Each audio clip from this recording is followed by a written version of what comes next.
Masa kolonial Belanda dari Komisaris Jenderal ke Gubernur Jenderal. Setelah bangsa Inggris keluar dari Indonesia, akhirnya tanah Hindia kembali ke tangan Belanda. Tanah Hindia diperintah oleh badan baru yang diberi nama Komisaris Jenderal.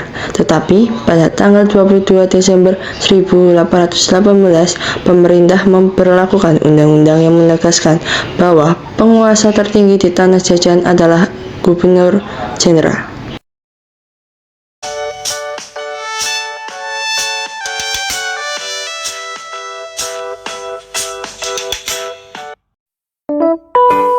Komisaris Jenderal terdiri atas 3 orang, yaitu Cornelis Theodorus Allot, Alexander Gerard Philipp Baron van der Capellen, dan Arnold Adrian Buyscke.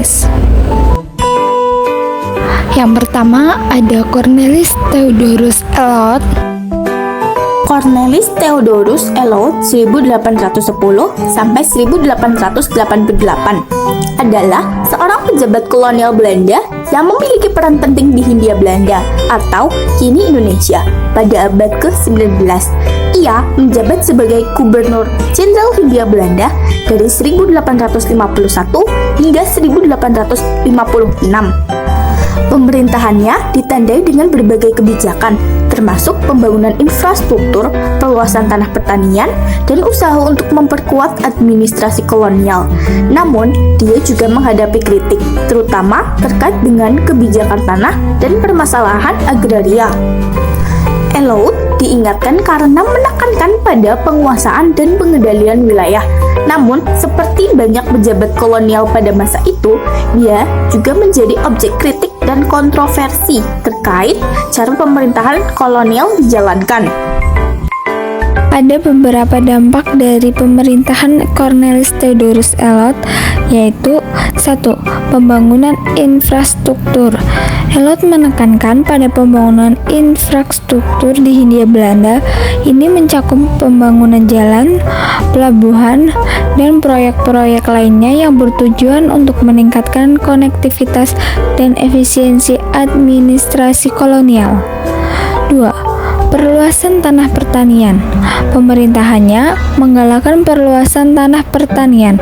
Kebijakan ini diarahkan untuk meningkatkan produksi pertanian dan menguntungkan ekonomi koloni. 3. Kebijakan tanah dan agraria. Salah satu aspek kontroversial dari pemerintahan Allot adalah kebijakan tanah dan agraria. Kebijakan ini melibatkan penanaman tanaman komersial seperti kopi dan tebu.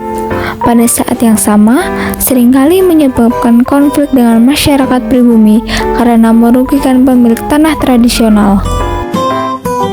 Yang kedua ada Van der Capellen. Gubernur Jenderal Alexander Gerard Philipp Baron van der Capellen.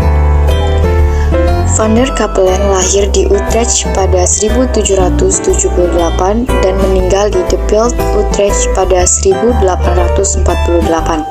Ia merupakan Gubernur Jenderal Hindia Belanda ke-41. Kebijakan Van der Capellen: 1.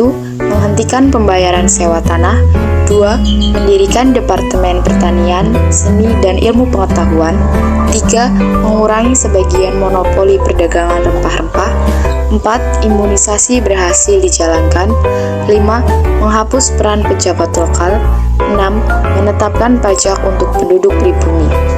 Dampak kebijakan Van der Capellen. Dampak positifnya adalah masyarakat Indonesia dapat belajar dari pengalaman.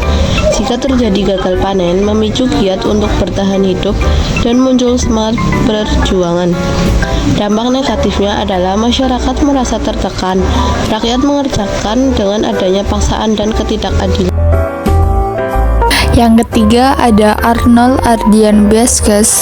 Arnold Adrian Buyscke lahir di Enkhuizen 21 Januari 1771 dan meninggal di Luizen 23 Januari 1838. Adalah seorang perwira angkatan laut Belanda yang juga menjabat sebagai Komisaris Jenderal Hindia Belanda dari tahun 1816 hingga 1819. Sebelumnya, ia pernah menjadi gubernur jenderal di Jawa dari tahun 1808 hingga 1809. Ia berhasil memimpin ekspedisi hukuman melawan pemberontak di Maluku pada tahun 1817. Tugas pokok Komisaris Jenderal adalah membangun daerah koloni untuk memberikan keuntungan ekonomis bagi negeri Belanda. Ketiga pemimpin Komisaris Jenderal mulai menjalankan tugas pada 27 April 1816.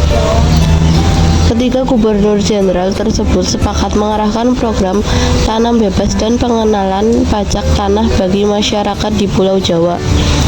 Adapun pelaksanaan kebijakan tersebut sepenuhnya diserahkan kepada Van der Capellen yang diangkat sebagai gubernur jenderal di Indonesia sejak 16 Januari 1819.